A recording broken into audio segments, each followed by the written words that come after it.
You want to start recording, Ryan? Already have been. Oh, look at you. Good boy. Oh boy, what did I say? This is where the gold happens. That's right. Damn it. This is the AT Banter podcast, a balanced and entertaining look at assistive technology, accessibility, and its importance in people's lives. Join Rob Minot, Ryan Fleury, and Steve Barclay as they banter with people around the world about anything and everything regarding assistive technology and the disability community. Now, on with the show. Hey, and welcome to another episode of AT Banter. Banter. Hey, my name is Rob Minot, and joining me today, Mr. Ryan Fleury. Good day. And hey, look who it is, Mr. Steve Barclay. Where is he? Yeah, it's been a few weeks. Well, I missed one. Did I miss more than one? Missed two, I think. I missed two. Is that right, Ryan? I don't know. I don't remember. I don't know. I got a bad He memory. comes, he goes. He's like the tide. Good to know. All right. Glad you're keeping track. No, you know what it is? It's because we're all getting old and our memories suck now. We missed you so much. Oh. Were you here? No, believe me, it's He's the strong silent type. right across. Right. I forget everything these days. Hey, what's new and exciting? Gosh, what's new and exciting? I got my very first bomb, or not bomb. I can't call it bomb anymore. I got my very first new Vizio book. Oh. The fold-up portable CCTV. It's been revived. It was a product from Bomb. Bomb, of course, went out of business, and their products have been picked up by a company now called Vizio Braille. Okay. And they are back in production. So I got my first ones. And how do they look? They look great. They're just a simple foldable CCTV. Really good for little kids in school. So I think that's a perfect segue into when are you recording a commercial for it? I don't know. That's a good idea. Oh, and I had some feedback on our commercials too from a customer. He said when you do your commercials, you should spell out your website name because he's a listener to the podcast, Right. and he was not sure how to get to canastech.com, so he had to Google it. So Damn. Okay. Well, that's good to know. That's good to know for when. yeah, it's good feedback. Mm-hmm. Because we need some new ones. So yeah, it's perfect. Well, we'll get on that. We'll put on our marketing hats and come up with some new commercials. Put you in a cowboy hat and a thong on a key. I'm Crazy Steve. I won't be undersold. I remember those late night, like the Captain. You remember those commercials? Oh, sure, yeah. Shows, yeah. I tell you, it works. Yeah, everybody was crazy back in the 70s right. and 80s. Yeah, that was like the 90s. Crazy Eddie's Electronics or something was one of them, I think, too. They say I must be nuts for letting these carpets go at these low prices, but what am I going to do? You're just going to put them on the ground. We will put that on the to-do list. Good plan. Hey, what other good segues do you have, Ryan? That was a really good segue. Oh, thank you. I don't have any segues, but we also need to remind people that Steve has new cowbells in stock. And if you want a cowbell, send us an email and let us know why you think you deserve a cowbell. I love it. We're only going to do it one more week because we have some email already. So on next week's show, maybe we will, I guess, do a draw. And You know what we could do as well? We could give it during the live Christmas show. we could Oh, there you go. write it down because we'll forget. Yeah, and I'd like to point out as well, it's not just why you deserve a cowbell. You might want to get a cowbell for someone else on your shopping list. That is true. Oh, right. Yeah. And what better than an AT Banter branded cowbell? Yeah. I can't think of anything better that I would rather catch in my Christmas stocking. No way. Oh, No, there's nothing better. Five Pshaw. unless it's coal. That stuff is so crunchy. What else is going on, Ryan? Well, I woke up this morning and saw that it was the International Day of Persons with Disabilities today, that we are recording this on December 3rd. Aha. Mm-hmm. Well, Yeah, it's funny. That's one of those ones that comes up and hits me every single year. You'd think I would put it on the calendar, but I never do. Do you want to read a little bit about how it started? I think it was back in 1992. Well, as I understand it, the annual observance of the International Day of Disabled Persons was proclaimed in 1992 by United Nations General Assembly Resolution 47/3. It aims to promote the rights and well-being of persons with disabilities in all spheres of society and development, and to increase awareness of the situation of persons with disabilities in every aspect of political, social, economic, and cultural life. But that's just my understanding. yeah. Wouldn't have anything to do with the UN.org website. Well, you know what? Next year we'll have to actually have somebody on around this time to talk more about it. That would involve planning. Oh, we plan. Plan? What are you talking about? All right, I'll put it in the calendar. Well, listen, happy International Day of Persons with Disabilities, everybody. It is your day, Ryan. It is my day. Look at that. I have a day. Woo! Yeah. What are you going to do with it? Oh. You should get it off. You should at least get it stopped. No. You sure? Yeah, I know. I'm Okay. good. Thanks. You're such a nice boss.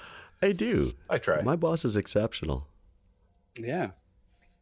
He even remembered on our Tuesday Anti-Gloom Zoom Room, which was on December 1st, that it was my 3-year anniversary that I started with Can-As Tech. Oh, Happy anniversary, That's happy right. anniversary, happy anniversary, happy anniversary. Yeah, I can't believe it's been 3 years already. yeah. No kidding. Yeah. Wow. Yeah. Time is flying. I don't like it at all. Getting old. Well, hey, Ryan. Yes, Rob. Hey, let's talk a little bit about what we're doing today. Today, we are speaking with Tracy Schmidt, who is a motivational speaker, best-selling author, decorated athlete, and international humanitarian. And she also happens to be a quadruple amputee. That's right. And we say that last because that's the least important thing. Exactly. Tracy has been all over the world participating in sailing and climbing mountains and motivational speaking, doing TEDx talks. This woman is literally unstoppable. So my only question for her today is, what's her kryptonite? Well, she goes by the Unstoppable Tracy, and I really did want to test that, see how hard people have tried. Ryan, I thought I told you not to book overachievers on the show. Aren't they all overachievers? I mean, walking 3 blocks up to Save-On to get more Oreo cookies is on my list. Leaves for you the winded. Today. And I still haven't done it. Yes. No, this should be a really great conversation with Tracy. She's so energetic, bubbly, personable. If you haven't checked her out on YouTube, check her out. Yeah, I'm looking forward to this conversation. And she's a fellow Canadian. Woo! Oh yeah, she's from Toronto. From isn't she? TO. Oh, no kidding. I didn't know that. Yep. No, don't get too excited. She's from Toronto. Just kidding. JK. All Ontario listeners, we love you. Yes, we do. We kid. But not about the Leafs. We don't. We're dead serious about the Leafs. That's right. Hey, you guys excited about the big live show on the 17th? Sort of, yeah. Apparently. Your idea, or Flurry? It's coming together. It's coming together. It's going to be an interesting time for all. No pressure. It's going to be a bunch of people watching us. It's all going to be just the pub people, probably, anyways. It's hard to say who's going to be there, really. You don't know what I've done. Listen, I never know what you. I know. It's great. Never know what. It's great. Yeah, we'll just be, sitting, talking, and drinking. Like we do every Christmas episode. Only from a distance this year. That's right. Yeah. Hi everyone, this is Steve from Canadian Assistive Technologies, and this is a shameless plug. A few years back, everyone was all excited about the Pen Friend from RNIB, which allowed folks to use small stickers with a chip in them to label products and record descriptions. We are pleased to be Canada's distributor of Way Around products, which do the same thing, but utilize a cell phone as the reader. There are a variety of available tags, from simple stickers to clothing buttons, magnets, clips. There's something to label almost everything. The descriptions you enter can be any length, and they are automatically backed up to your account on the web, so no matter what happens, you'll never lose your descriptions. Check them out on our website at www.canastech.com.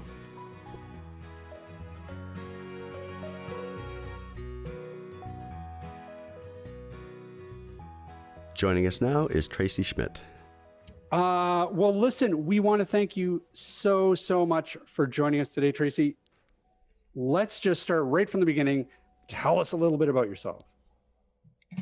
Well, I was born with the name Tracy Schmidt, but I was lucky enough to be renamed Unstoppable. First day of kindergarten, and then skiing, and then sailing, and then the Himalayas, and then World Cup sailing, and then it followed me at Air Canada and Shoppers Drug Mart and Uber. So most people call me Unstoppable Tracy. And if you say Tracy Schmidt, they say who? But if you say Unstoppable Tracy, many will know who the heck I am now. Yeah, well, this was the hard part, to be honest, about coming in to talk to you, because it was like, I don't even know where to start. Uh-huh. So let's start Ryan, help me out here. Where do we start? What are you most curious about? Well, I think for our listening audience, why don't you tell us a little bit about what your disability is, Tracy? Yes, and I actually often resist that start, Ryan, because it's like I've climbed the Himalayas, and I am a World Cup sailor, one woman, 27 able-bodied men, and busted Uber into Canada, and helped Air Canada with strikes with the pilots, and then later with bankruptcy, and then later again with the merger with the Canadian Airlines, and supported Shoppers Drug Mart with pharmaceutical reform, and this year's Canada Hall of Famer for being in 20 countries, Uganda, Mexico, Jamaica, Nepal, as a humanitarian teacher. And so I love to sort of shout out, like, I think some of those things are pretty phenomenal as a woman in a male-dominated sport and industries, and the humanitarian side of things. I'm right next to Wayne Gretzky and Brian Mulrooney. Like, that Hall of Fame wall is predominantly men too. And so on top of some of those things, that whether you're born able-bodied or without a disability is phenomenal for the average citizen. Notice I say average citizen, not the average Joe, right? Look at our male language sometimes in things. But I also happen to be a four-way amputee. I'm also missing my legs above my knees, and I'm missing my left arm above my elbow, and I'm missing my right hand. But I really wanted to emphasize how all of us are so many puzzle pieces. An aunt and teacher, and all of those phenomenal sports and humanitarian efforts. So only one tiny piece of my puzzle was born a four-way amputee, missing my arms and my legs. And so, first day of school, I'm so excited, like most 5-year-olds, not in COVID this year, but most years. And my mom told me all summer, I get to go to school today in September. And then we're face to face with the principal, and he's looking at me like massively wide-eyed, like big saucers. And he looks down at me without my arms, without my legs. And he just turns to my mom, and instead of saying, hello, welcome to the school, he says, I'm sorry, Tracy can't go to this school. And so my little 5-year-old heart just went, whomp. And I gotta tell you, Ryan, in my stomach right now, I've got a pit, because it's like yesterday. I still hear when the principal said, you can't go to this school. And it's still, I feel it, like when people are in a car accident, or, you're remembering an argument with a loved one. Every time you think back to it, even though it's over, it's like that feeling comes back. Well, And I expected my mom to be all kind of mama bear, like, what do you mean she can't go to this school? And she wasn't. She just said, with a big smile and the kindest voice tone I had ever heard her use, she just said, how come? Sweet as can be. And so because the principal wasn't defensive, he was willing to explain himself. And he said, well, you know, in the 70s, we only have one teacher. We don't have an educational assistant or a teacher's aide or a support worker. And so there's 35-year-old kids. And I'm afraid, you know, there's only one teacher. So how is she going to help Tracy tie her shoelaces or go to the bathroom without her legs? Because she can't leave 35-year-old kids running around like crazy. So my mom, she replies back, oh, I totally understand. Of course she can't leave 30 kids alone.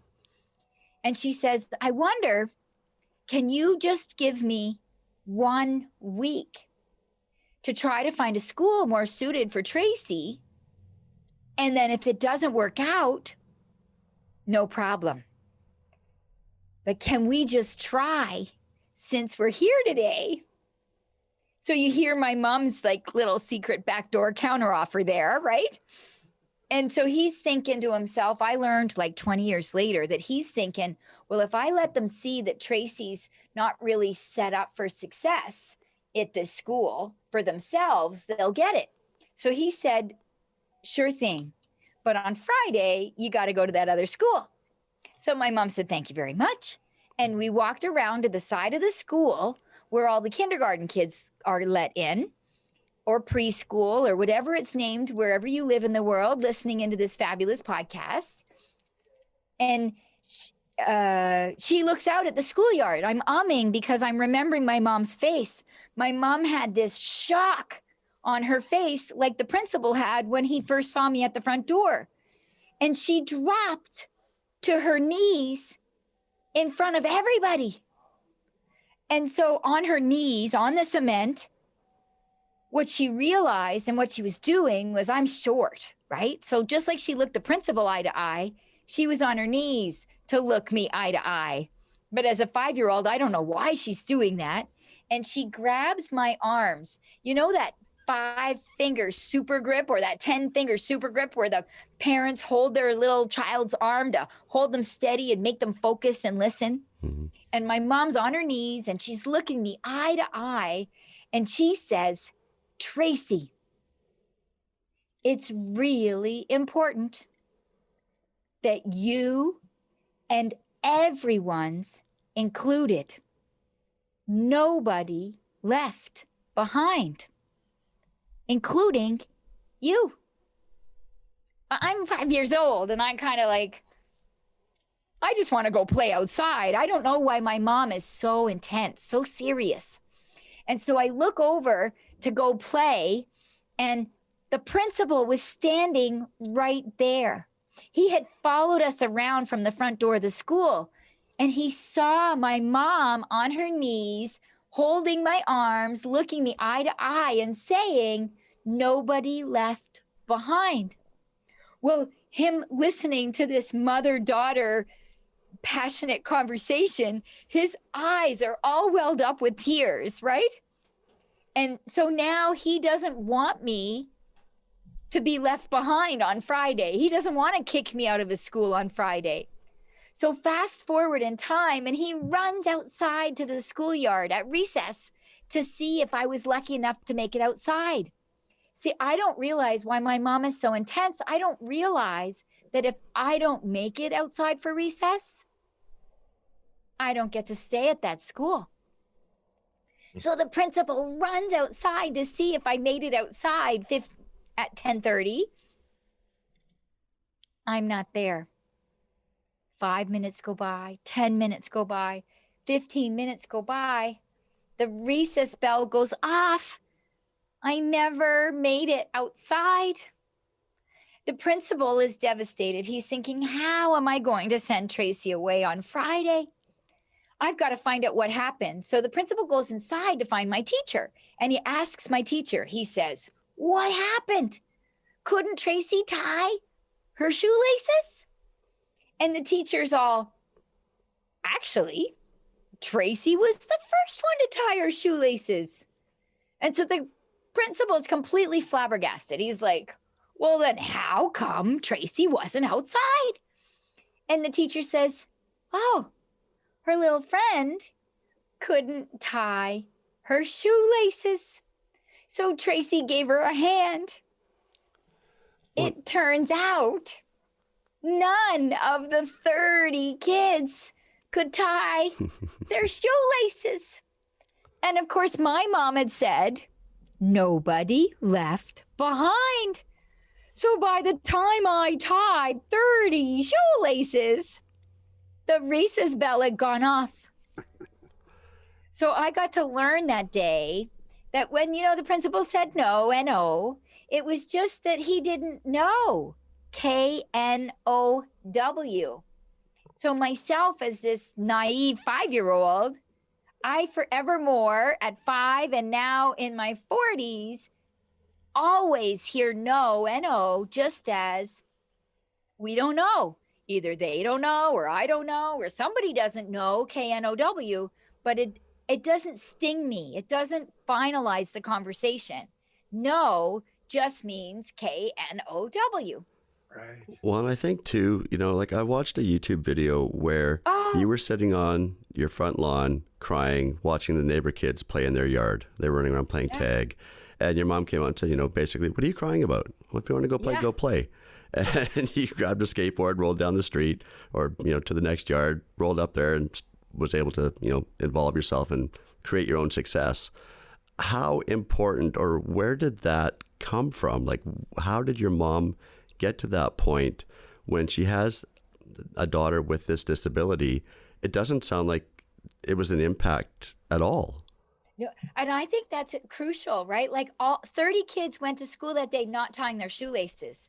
Whereas I had the kind of mom that both me and I have a younger sister, both of us had to be able to tie our shoelaces because the letter they send home from school is the children must be able to go to the bathroom by themselves and tie their shoelaces. And that day on the front lawn, she opens the door and she finds me crying. And I'm like, oh, the kids are making fun of me. I just want them to come play. Well, she said, how's that working for you? And shut the door, right? Yeah. So who I had was this tough love mom. Who I had was, and do have still today, I have this Liverpudlian mother.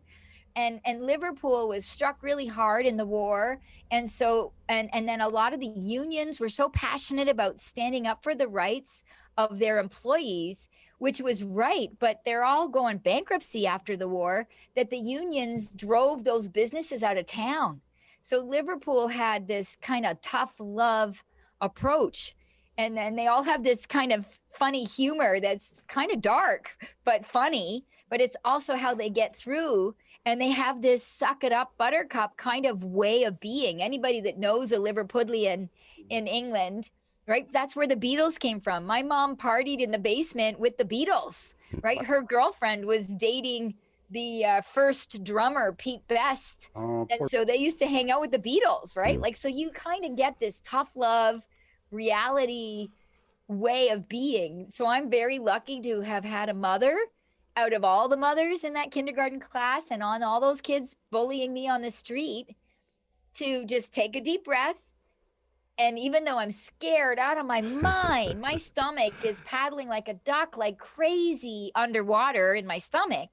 But what I present to the world is a big smile and eye contact and say, hi, I'm Tracy. Can I play?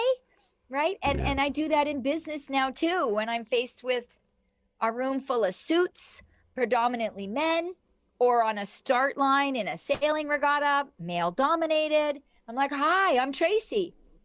Let's get started, right? Like you start with the hello and you fake the confidence and you proudly behave like you are a valuable contributor that belongs there. Right. And so they believe it because I'm really good at faking my fear. We've talked on this show to a lot of Paralympians over the years we've been doing this, and I'm just curious about your perspective, because the story that you tell about your mom giving you tough love is one that I think we've probably heard from most of the Paralympians that we've talked to. Really? You know, and I'm just curious if, because obviously you're going to have talked to a lot more of them than we probably have. Do you think that's really common, that the tough love parents produced kids that were higher achievers?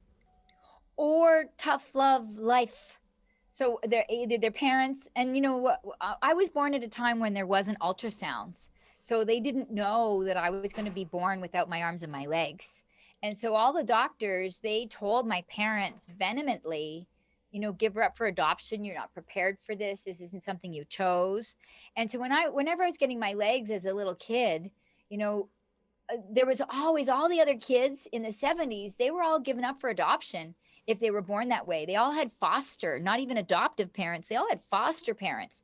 So I'm really lucky that I was one rare soul that happened to have my parents. And a lot of the people meeting in the Paralympic world, most of them stereotypically or statistically even, are people that acquired a disability. So Paralympians got a lot of phenomenal training and exposure and coaching in their able-bodied life, in soccer, sailing, swimming, and often are not born this way because they don't get that training. And then, so they might have been, in my sailing world, they might have been phenomenal sailors, and now they've had an accident because they're adventurers, and now they've got paralysis or a missing. And in sailing, most people are fairly able-bodied, right? Like there's people that are legally disabled, missing their thumb or missing their foot or paralyzed from the waist down. And I like to call those paper cuts, right? Compared to no arms and no legs, right? And so the paper cups, and that kind of translates into also the able-bodied world of things that people are facing. So yes, I think my tough love mom had a part of the journey. But if you ask Olympians or Paralympians, either category, almost all the people that win a gold or the top, 6 places in Olympics and Paralympics are people that were underestimated, people that were told there's no way, people that said you're too small, you're not strong enough, you don't have enough hours. And so people that are naturally talented, in my case, sailing, they often don't make it to the final gold Olympic start line because you've got to be the kind of person that even if you're told no, or your parents or your sister or your community or your coach or your teacher or the sponsor, if you got to be the kind of person that no matter what people tell you, that you go for it anyway, and you don't avoid failure. You're the kind of people, and all the billionaires and all the movie stars and all the superstar rappers, the only difference between success and failure is that they're really good at failure, right? Walt Disney went bankrupt 9 times, right? Walt Disney was fired from a job for not being creative. Like Walt, right? So these people that succeed are the kind of people that just ignore the naysayers and the no. They're like, no, I got this. We just don't know KNOW yet. And that's true of, as you say, the Paralympians and the Olympians. And so being born this way, I was lucky enough that I'm always told no. Everybody believes I'm not going to sit up or able to feed myself or able to play with the other kids or able to work or fly or swim or scuba dive or climb mountains, right? That's just the way people look at me because I'm missing my arms and my legs. So I learned really quickly that I cannot operate in life with the way others look at me. I got to just be limitless. And in spite of the fear, anxiety, and tension, jump in. But I don't jump out of that airplane without knowing who packed my parachute, right? Like I got the Ryans and the Robs on my lifeline, right? Listening into your show keeps refueling my soul so that I'm ready to jump out of that airplane. I want to go back to something that you said early on. You mentioned being involved with Uber coming to Canada. Yes, Steve, I am. Okay, yeah. Ryan may love you, and not even know it yet. So Uber, I was speaking on a stage and we were disrupting the norm. It was one of these like crush everything you know work group at the Metro Toronto Convention Center, which is a massive center right by the Sky Dome and CN Tower for people that don't live in Toronto. And really huge stages of thousands are there. And this was the center I was in and I was speaking at, and Uber was there. And I was in a lineup, and my family like to joke, you know, you never get in an elevator without knowing everybody's name by the time you get out with Tracy, right? So wherever I am. And so I'm in a lineup and we're waiting and I'm registering as a speaker. And so that I'm like, this person in this lineup must be a speaker too, but I don't know who he is. I'm like, hi, I'm Tracy. Who are you? And they're like, oh, my name's Jared. I'm from Uber. And we were both for the same session of like, let's completely crush what you know and reinvent. And it was for the Airbnbs and for Uber. And so he was there representing Uber, kind of like a sponsor for this event. And I was a speaker to open up people's minds, to disarm their limiting beliefs, so that when they were saying, well, this is impossible, that they were ready to say, unless, after having a conversation with me, right? Exceed uncertainty. Feeling uncertain is no excuse for inaction. In my opening talk about falling out of boats and failing till I'm a World Cup sailor. And so Jared and I became fast friends, but he told me that day, he said, I'm afraid we're kind of on our last legs here in Canada. We have successfully busted into countries all around the world, even in countries where you wouldn't imagine. Like when I went to Thailand, there was Uber. Like wherever I was in 40 countries, 20 countries in 2020, and Uber was in all 20 countries. And Canada was giving them the hardest time to break in because our taxi drivers were really powerful at keeping them out. And it's because they had this old antiquated medallion system way back in the 70s. I'm making up numbers. I don't know the facts, but let's say they gave it 100 medallions for taxis. Well, no other industry, flower shops, grocery stores, businesses of any kind, radio stations, anybody, they're not able to grandfather their license for their business forward. But somehow taxi drivers had a stronghold with some mayors behind the scene, and I don't know where and what, and I'm alluding to corrupt, and I don't want to say I know of it that way, but they were able to year after year just keep this stronghold and monopoly on these licenses. So the reason that the taxi industry was so expensive was because of the medallions. And so it cost taxi drivers lots and lots of money to leverage off of somebody else's grandfathered license. And so the fear of losing their income to Uber was valid. But if you bust up this corrupted medallion system and save money on, like they were still doing 2-week training on Pearlie's map finder guides. Well, who uses the map finder guides manually anymore, right? Everybody's using Waze and Google Maps, but they still had to go 2 weeks to taxi driver school and pay for it to be able to demonstrate knowing how to read a Pearlie's map. And nobody does that anymore. So why pay money on that? So a lot of the expenses could have been reworked by removing needless training, by removing this corrupt medallion system and offering a lot more medallions so they could be competitive with Uber. And so I went down to City Hall and taxi drivers were spitting and taxi drivers were like, would throw empty cans at me on my walk into City Hall and out of City Hall. Taxi drivers had my car towed from where I was parked at City Hall, like with their insider police friends and it was awful. Like they were really intense. But I went to City Hall and I wasn't planning to be an advocate that way. I didn't know that they were going to treat me that way, or maybe I wouldn't have had the courage to face them. But I went to City Hall to say, without Uber, there's no Uber Assist. And without Uber, there's no Uber wheelchair accessible vehicles that they can roll in and make happen as part of the agreement. And so we have these big gaps in transportation on demand. Wheeltrans does the best they can, but there's only so many taxis. Yeah. And so with Uber, for folks like Ryan and I, where we're mobile, right? People with disabilities, we're not all using a wheelchair. I think it's less than 2% of the 100% of people with disabilities.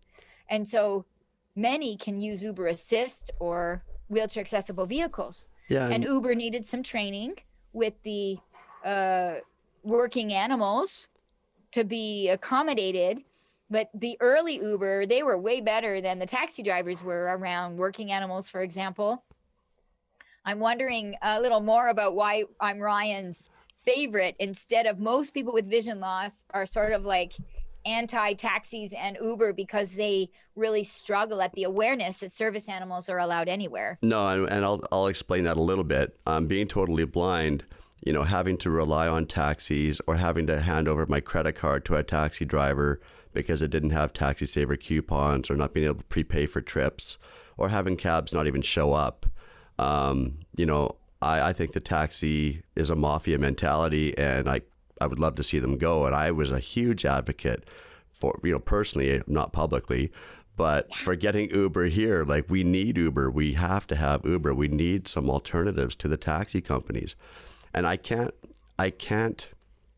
thank you enough. I remember, I think, my first time installing the Uber app on my phone, setting up my account, basically double tapping the call button, or however it works. I haven't used it since, but calling it, having the Uber guy show up, open the car door. We had a conversation on my trip, and I paid them through the app. I didn't have to give them my credit card number.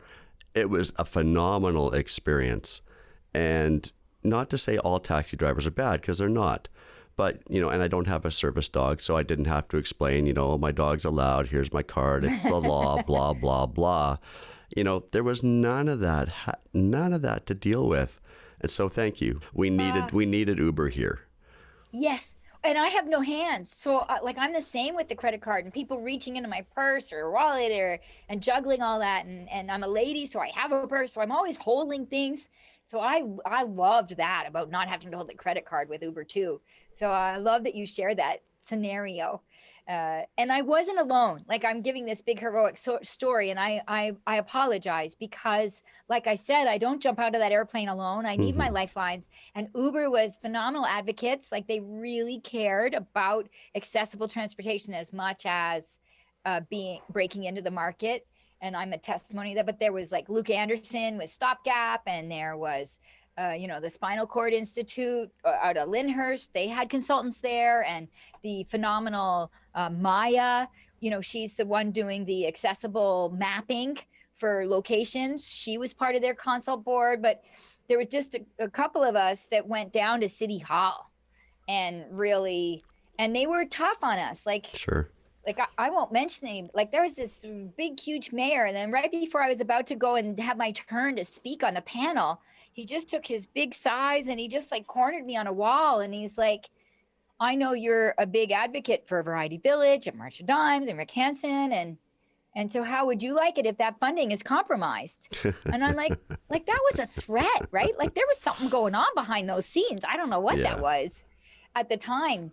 And when they came in hard with the questions, but it was because of, I think, being born this way. Instead of acquiring a disability and getting paralysis as a late teens or early 20s or 30s, which has a different way of being in your interaction with the world and your disability, I think that I was ready for those hard questions. And I knew to remain, like, I didn't say Wheel-Trans sucks. I just said Wheel-Trans is maxed out. Right. And so they do what they can with medical and work. But say, for example, Ryan, Steve, or Rob want to say, let's go for dinner after this great show spontaneously. If it wasn't in COVID, I wouldn't be able to call up Wheel-Trans and go and meet you guys for dinner.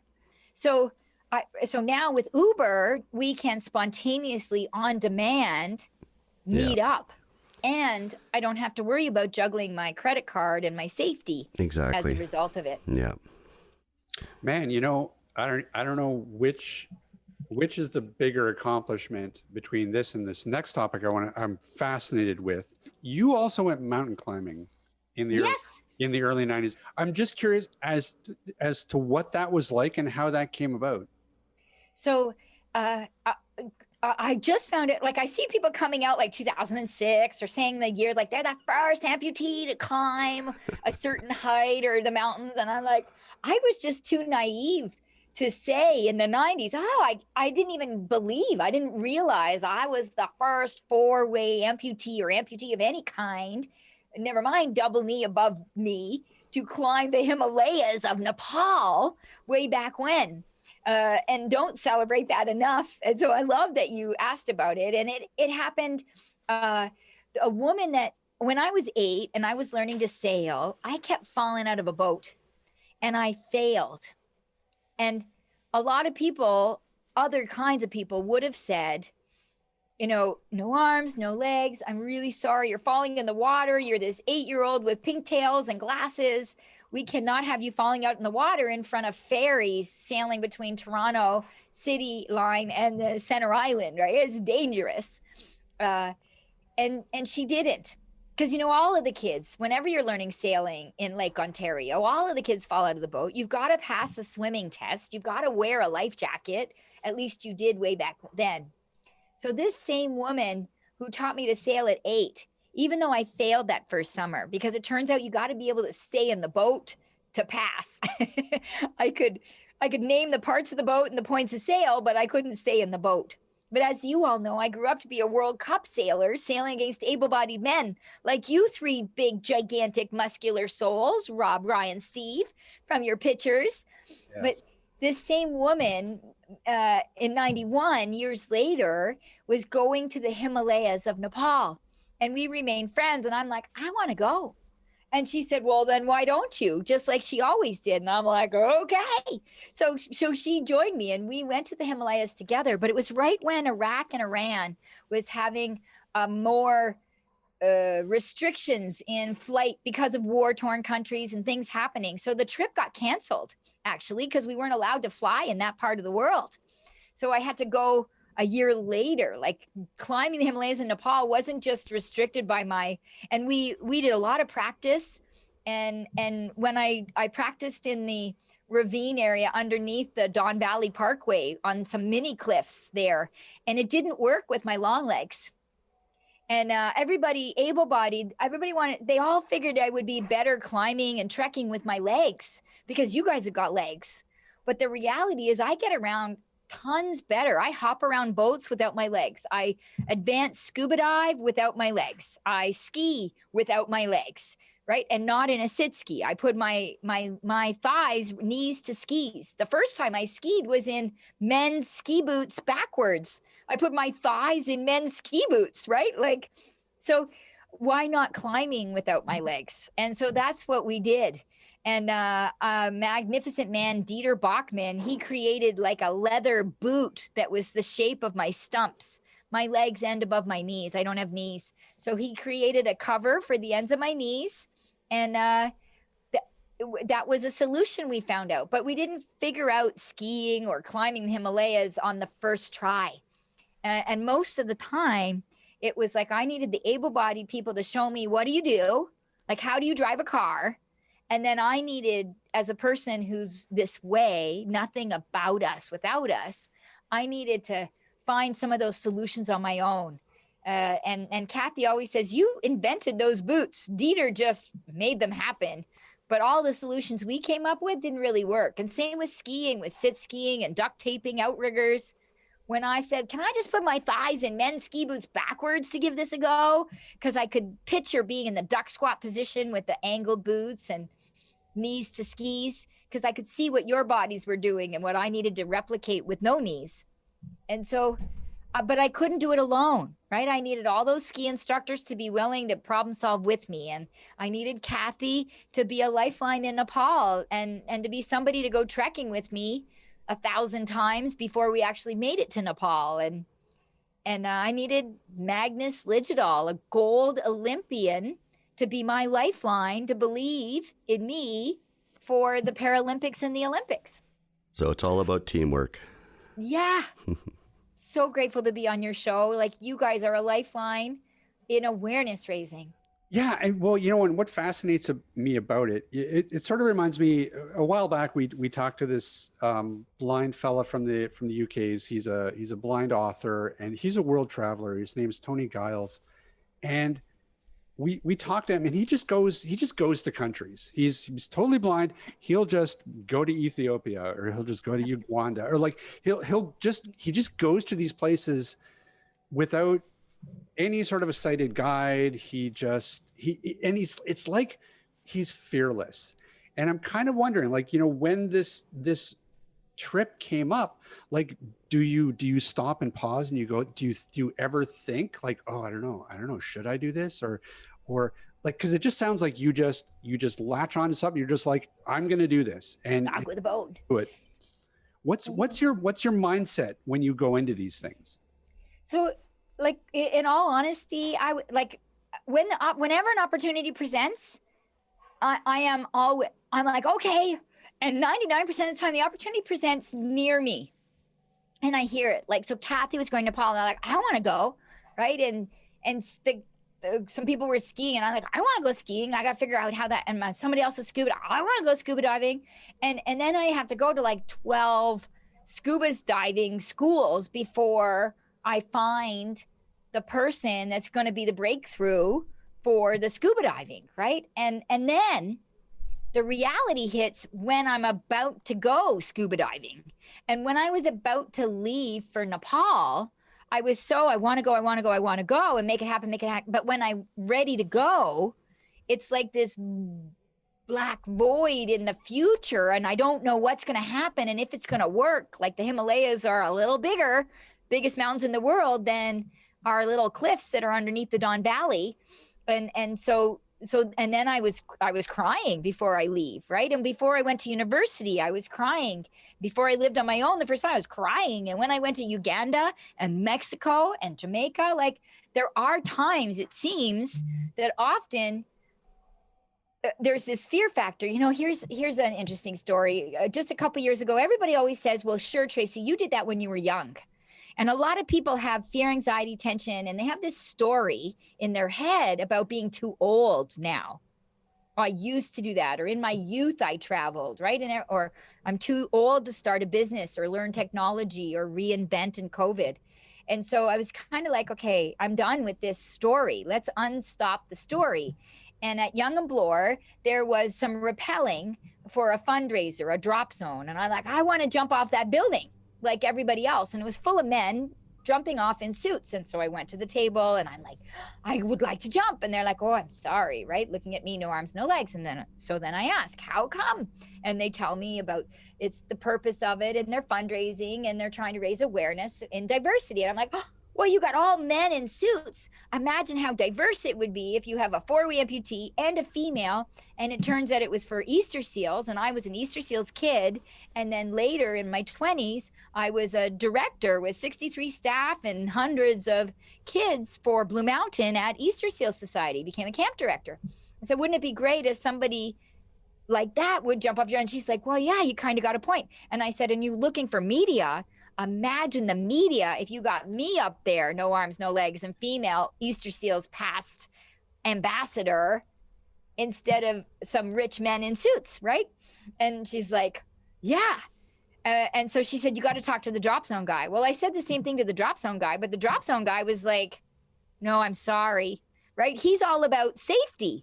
He doesn't care about media or the fundraising. His job is to make sure nobody kills himself today jumping off a 25-story building. So I realized I wasn't speaking to his listening. My mom said, how come? And she counteroffered, if Tracy doesn't succeed, we'll take her to another school. No problem. She didn't say Tracy could tie her shoelaces, right? She spoke to the principal's concern about being stuck with me when she said, how come? She didn't say she could tie her shoelaces.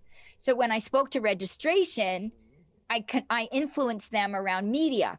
And when I spoke to the drop zone guy, I wasn't speaking to his listening. So then I counteroffered. I said, I've climbed the Himalayas of Nepal. I'm an outward bound instructor. I know my ropes. And he said, really? Well, you can come show me in my studio and you can do this next year. So now I hear he wants me to demonstrate. So I'm like, see that truck over there? If I rappel and show you how I manage the lines off that truck, will you let me jump? Well, now he's curious, and he said yes. So I demonstrated off of a truck before I went up the 25 stories. So I go up, and I'm in a dress, right? And my hair's all fancy in a bouffant like it is today on the top of my head. And so I asked this Australian tourist with a backpack, like, do you have some shorts in that backpack?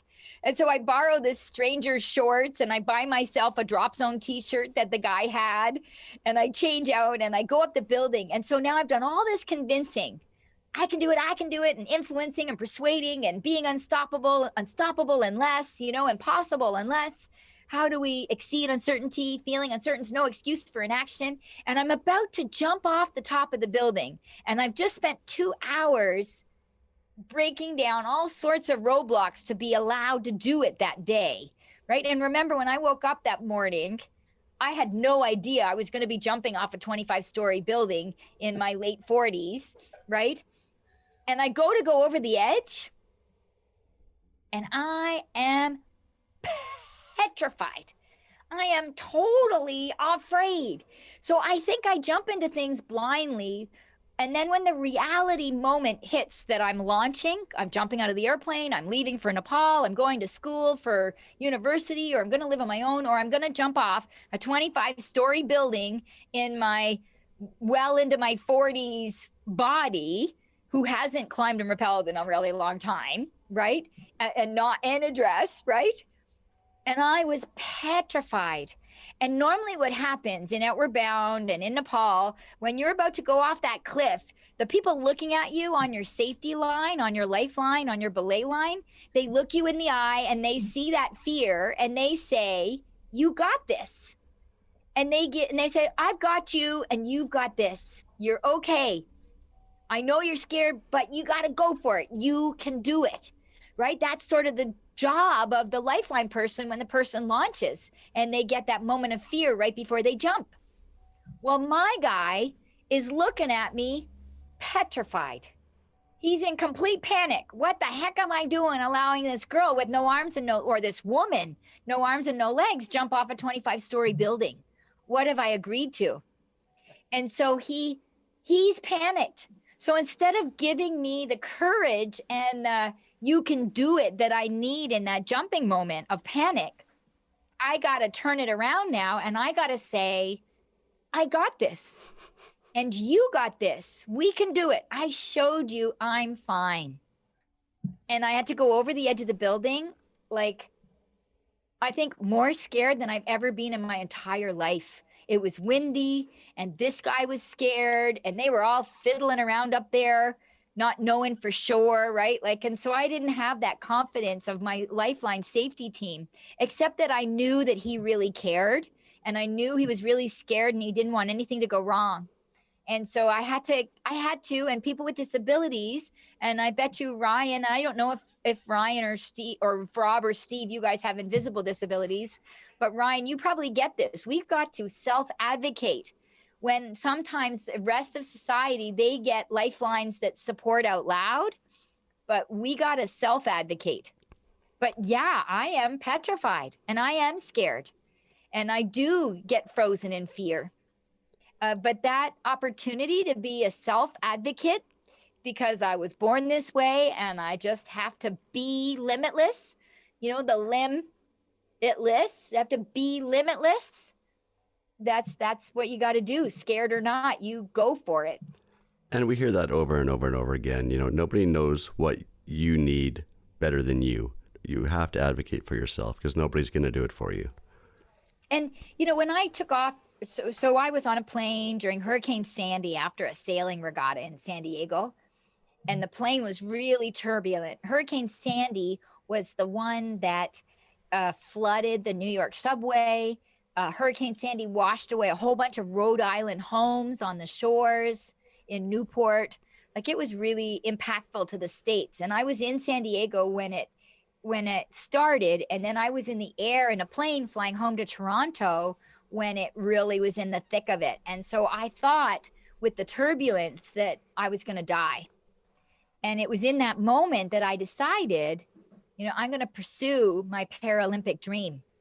And when I landed and I tried to figure out am I going to make this happen?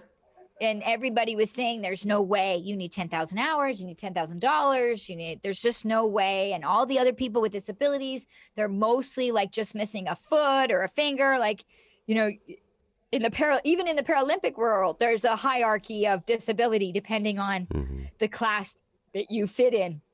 And so, and most of the sailors are hot dog and sailors, and then they acquire a disability. So your competition is like Olympic level competition in the Paralympic sailing world. It's pretty tough, and there's no way. And I said, well, what if I waved a magic wand? And they said, Magnus Ligidal, he's a gold Olympian, and he's the one that would do it, but there's no way he would, right? And so I said, well, thanks for letting me know. So I had to stalk Magnus Ligidal, but on my way down there, my mom and my sister and my friends, everybody thought I was having a midlife crisis. This is at like early 40s. And they're like, what are you doing? And I sold my bed, my wall unit, everything I owned. I put it on Kijiji, and I drove down there. And if it didn't fit in my car, I got rid of it. And I paid 11 months rent in advance so that was taken care of, and used up all my savings. And when I got there, Magnus didn't really want anything to do with me. And I had to spend 3 months washing his boats and advocating for 3 months. I washed and waxed Magnus's boats at 5:30 in the morning, sleeping in my car for 3 months, sleeping on boats, sleeping on balconies, but mostly in my car for 3 months before Magnus finally said, come on, let's go sailing, right? I needed to demonstrate that tenacity and that diligence and that capability for 3 months before I even got a second of Magnus's coaching time. And so advocacy is huge, and it's not something that you do with one try. So in the last couple minutes we have you, what's next for Tracy? So I'm excited to talk to you today because my biggest learning curve this month has been a podcast. And so I have a podcast that launched today, December 3rd, International Day of People with Disabilities, called Unstop the Story. Unstop the Story. And so the listeners, all of you, would be massively appreciated if you would go to iTunes and search Unstop the Story, or visit unstoppabletracy.com. Go to my website and find the podcast there and listen in. And I have 10 guests. I've launched 3 today. Wow. And I have guests like, Walt Disney, not Walt Disney, Make-A-Wish Foundation founder, and Kevin Frankish from Breakfast Television in Canada. And so I have big public personalities that have made massive differences in the world, and all 10 guests. And one of them is that Kathy Smart, who went sailing and skiing with me. She's one of my guests too. So I hope that people listen into the podcast, and it's all story-based, not teachy-preachy. And so I hope people come and listen to 10 stories with me on Unstop the Story. That's awesome. Yeah, we'll make sure we include that in the link to our show notes as well. Thank you. Of course. Well, that's very exciting. Tell you, podcast life, it's not all glitz and glamour. Yeah, for now, so be prepared. It's a ride, but right. I look forward to hearing it. Well, thank you. I haven't successfully got Spotify working this morning, but iTunes, Google Play, Stitcher, a bunch of platforms are working. And you can certainly listen off my website. Perfect. Unstoppable Tracy. And listen, if you need any audio advice, Ryan's the guy. Oh. We hardly scratch the surface of stuff that you've done that we'd love to talk to you about. So you'll have to make some time to come back on, but it was an absolute delight talking to you. Rob, Ryan, Steve, thank you for being phenomenal difference makers in the world who are unstopping the story. You unstop the story. You are unstoppable too. Thank you so much. Thanks, Tracy. And best of luck with the podcast. Thank Yep. you. And knock them dead on the Today Show. Ta-da-da. And no more jumping off buildings. What? I can't accept unless you that want to. last bit. All right, fine. All right. Take care, Tracy. Thank you again. Thank you, Ryan, Steve, Rob. Take care, world. Bye-bye. All right. Thanks. Oh man. Yeah. Oh, I need a nap. yeah, I need a nap too. I need to re-examine my life choices. Yeah, no, don't do that. Too late now. Yeah, it'll be PTSD. Holy cow, has she done a lot. And we didn't even, seriously didn't even scratch the surface. We hardly talked about anything. We talked about 3 things that she's done. I know. She's 12. Yeah. No, and I had a couple other So much more. tangents I wanted to go off on as well, but we'll get her back. And Oh, how hard was it for me not to start talking about scuba with her? Yeah, I bet. hey, Ryan, Rob, where can people find us? they can find us online at atbanter.com. They can also drop us an email if they so desire. Cowbell@atbanter.com. And don't forget to write and tell us how much you would love for us to send you a cowbell. Oh, yeah, that's right. And if you're not into the emailing part of things, you can also connect with us via social media, via either Facebook or Twitter, and also occasionally Instagram. Man, I want to climb a mountain now. Why don't you focus on the gross grind first? Yeah, I'd start there. Okay, wait, now I'm remembering the gross crime. Forget it. That's still on my Actually, bucket. maybe start with the Coquitlam Crunch because it's free. Yeah. Well, that's still on my bucket list. I got to do Coquitlam Crunch, and then I got to do gross grind. All right. Oh, man. I bet you the Himalayas are probably harder than the gross grind. They might be easier. Yeah, the gross grind, man, I remember getting to the halfway point where they've marked it and actually being angry. Because I thought near the top, I was like, we have it was the halfway mark, and yeah. I'll see what I need is somebody at the halfway point to be waiting with McDonald's French fries or something. That'll get me there. And then we need something more to really incentivize me to get to the top. So Yeah, with the gross grind, the incentive is that there is a bar. Yeah, because how many steps is it? It's a ridiculous for those people who are outside the Lower Mainland that have no idea what we're talking about. It's this hike it's literally a vertical hike. You have to climb. I think it's 3,600 steps or something, uneven, different heights, depths. It's renowned through the Lower Mainland as one of the hardest hikes around, other than just climbing the face of a mountain. It climbs 853 meters, that's 2,800 feet, from the gate and timer near the bottom of the trail to the grind timer at the top of the trail, a distance of 2.9 kilometers with an average grade of 17 degrees, a 31% slope. Yeah, it's insane. And short sections up to 30 degrees, a 58% slope. Total number of stairs is 2,830. Oh, okay. So we'll have to get the stats on the Himalaya mountains, which is harder, but I'm suspecting the Himalayas might be harder. So I don't know if I can't do the gross grind, or if I'm not about to do the gross grind again, maybe the Himalayas are not on my list. Typically takes about 90 minutes to do the walk. The overall unofficial record is held by Sebastian Salas, and he did it. Any guesses, guys? I don't know, but I was going to say, didn't Ryan Kessler do it in 28 minutes or something? I'm going to say 20 minutes, maybe. Sorry, what did you say, Rob? 25? 23:48. Wow, that is it took me 3 hours, I think. Crazy. Wow, that's crazy. That is crazy. Man, that I think is going to about do it for us this week. Thanks everybody for listening in. Thanks so much to Tracy Schmidt, aka Unstoppable Tracy. She really is unstoppable. And we will see everybody next week. Bye. This podcast has been brought to you by Canadian Assistive Technology, providing low vision and blindness solutions across Canada. Find us online at www.canastech.com. That's CANASSTECH.com. Or call us toll free at 1-844-795-8324. For all your assistive technology servicing needs, call Chaos Technical Services at 778-847-6840 or find them online at chaostechnicalservices.com.